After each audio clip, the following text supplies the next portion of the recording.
বলছি, তোমার কি দেখা হয়েছে আমাদের আজকের অনুষ্ঠানের সম্মানিত প্রধান অতিথি মধ্যমণি জনাব ইঞ্জিনিয়ার জাকির হোসেন সরকার, সদস্য সচিব মহোদয়, বাংলাদেশ জাতীয়তাবাদী দল বিএনপি শাখা কুষ্টিয়ার সাথে?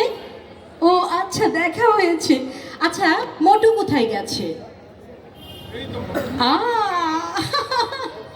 মোটুরা কিন্তু মঞ্চের সামনে, ওই যে দেখতে পাচ্ছি, খুবই সুন্দর গ্রাম বাংলার ঐতিহ্যবাহী আর্টিফিশিয়াল স্বপ্নগ্রাম মোটুরদের বসবাস, পাতলুদের বসবাস ওই স্বপ্নগ্রামে। আমাদের এই মেলার মাঠ প্রাঙ্গণে যে স্বপ্নগ্রাম রয়েছে, সেই স্বপ্নগ্রামে আছে গোয়াল ভরা গরু, আছে গ্রামীণ রান্নাঘর, সেই সাথে আছে আকর্ষণীয় খেজুর রসের হাড়ি, আছে গ্রাম বাংলার ঐতিহ্যবাহী ঢেকি।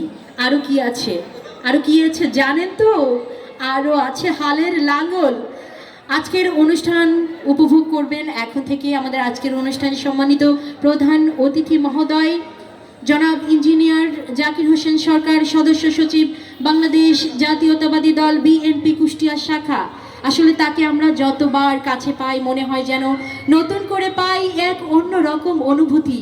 সম্মানিত প্রধান অতিথি মহোদয়, আজকে এই মেলার মাঠ প্রাঙ্গণে আপনি উপস্থিত হয়ে এই অনুষ্ঠানটিকে প্রাণবন্ত করেছেন, প্রাণ সঞ্চার দিয়েছেন, উদ্দীপ্ত করেছেন, উজ্জীবিত করেছেন।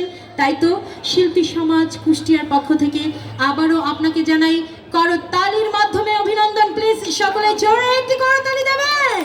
Thank you so much. এ পর্যায়ে ধারাবাহিকভাবেই চলছিল আমাদের কুষ্টিয়ার নৃত্যরং একাডেমির শিল্পীদের পরিবেশনায় নৃত্যশিল্পী, এক ঝাঁক নৃত্যশিল্পী পরিবেশন করছেন এই জেলা শিল্পকলা একাডেমির মেলার মাঠ প্রাঙ্গণে। তো এই পর্যায়ে আমরা আমাদের নৃত্যশিল্পীকে মঞ্চে ডেকে নেব এবং এই শিল্পীর নাম ঘোষণার জন্য নৃত্যরং শিল্পী একাডেমির আমাদের শ্রদ্ধেয় শিক্ষক বাদলকে বলছি। বাদল, প্লিজ আপনি আপনার শিল্পীদের সকল নৃত্যশিল্পী